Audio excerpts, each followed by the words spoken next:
So what's up guys, dito tayo ngayon sa Barangay Sugod sa view deck. Yan, dito yung view deck guys. Basta dyan yun. So ito naman yung ano, kalsada yan.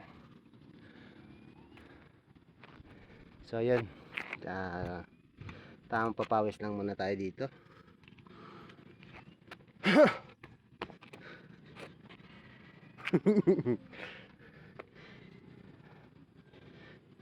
So, medyo malaki na yung ating alaga guys.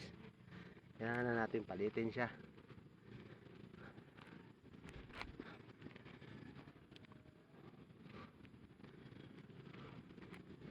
Samahan nyo ako guys sa November, December 2 months na pagpapapayat. Ang kilo natin ngayon is 150 kilos. Weh. Char.